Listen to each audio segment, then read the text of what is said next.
લ્યો બોલો.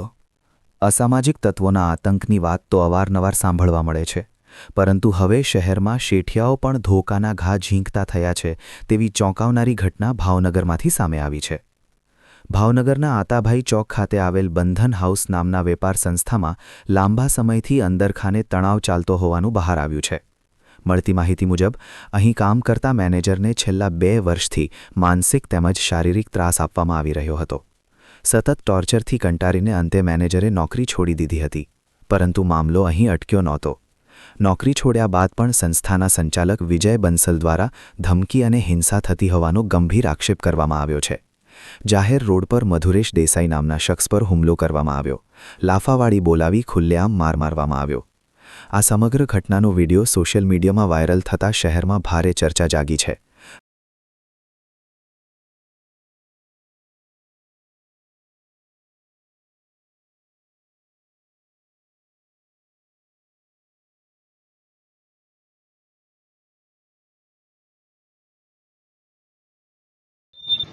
ઓકે, પહેલા આપનું નામ.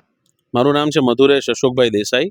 હું સાઈ ઇન્ફિનિયમ લિમિટેડ કંપનીમાં કામ કરતો હતો અને એ કંપનીમાં હું છેલ્લા 2 વર્ષથી કામ કરતો હતો.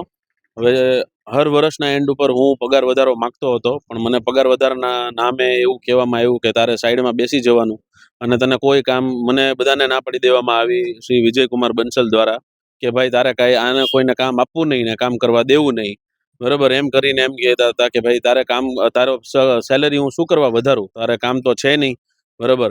આ વખતે જ્યારે મેં પગાર વધારાનું કીધું અને જ્યારે મેં સેલેરી શીટ ઉપર સાઇન કરાવવાની વાત કરી ત્યારે મને એમ કીધું કે હું તારી સેલેરી નહીં કરું. અને છેલ્લા 2-3 મહિનાથી એ મને એમ કહેતા હતા કે તારે અહીંયા કામ કરવાની જરૂર નથી, તને સારી જોબ મળી જશે અહીંયાથી વધારે પે કરતી હોય એવી, અને તને સારી નોકરી મળી જશે, માટે તું અહીંયાથી જોબ છોડી દે. અને ખૂબ જ આ 2 વર્ષ દોરાન હું ખૂબ જ માનસિક ટોર્ચર કર્યું છે મારા ઉપર, અને મારી સાયકોલોજીકલી હું બહુ અફેક્ટ થયો છું અને મારી લાઈફ એ બહુ ડિસ્ટર્બ થઈ છે, ફેમિલી લાઈફ, સોશિયલ લાઈફ, હરેક વસ્તુ. અને આ મારી હારે નહીં, ઘણા બધા બીજા એમ્પ્લોય હારે પણ થયેલું છે. એ ધીરે ધીરે બધું મે બી બહાર આવશે, આઈ ડોન્ટ નો. પણ પછી જ્યારે હું નોકરી છોડી પછી મને 2-3 દિવસથી બધા શેઠિયાઓ અને બધા લોકો અપ્રોચ કરવા લાગ્યા કે ભાઈ કેમ જોબ છોડી છે, કેમ નહીં.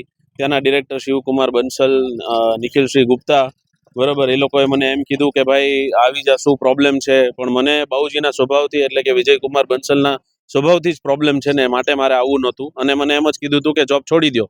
પણ પછી આજે એક અમારા એમ્પ્લોય છે એમના વતી મને કહેવડાવ્યું કે તું એકવાર આવી જા મળવા. માટે હું વિજયકુમાર બંસલને બંધન હાઉસ, આતાભાઈ ચોક, પ્લોટ નંબર 2137 ખાતે હું મળવા ગયેલો બપોરના 1:45 વાગે. અને ત્યારે મને એમ કીધેલું કે તારે સોમવારે જોબમાં આવી જવાનું છે, અને મેં ના પાડી કે મારે હવે આવવું નથી. જેટલી ભલે તમે સેલેરી ઓછી આપો કે વધારે આપો, મારે આવવું જ નથી આપને ત્યાં. અને પછી મને ધાક ધમકી દેવામાં આવી કે તારે કેટલા હાડકા તારા તોડી નાખું એ મને કે. અને મેં કીધું કે જે કરવું હોય કરી લ્યો, પણ હવે હું જોબ પર આવવાનો નથી. અને પછી મને એક લાફો માર્યો અને ત્યાંથી હું પછી નીકળી ગયો ગેટની બહાર. તે બધી જ વસ્તુઓ સીસીટીવીમાં હશે જ, તે એમના ઘરના સીસીટીવીમાં, ઓફિસના સીસીટીવીમાં.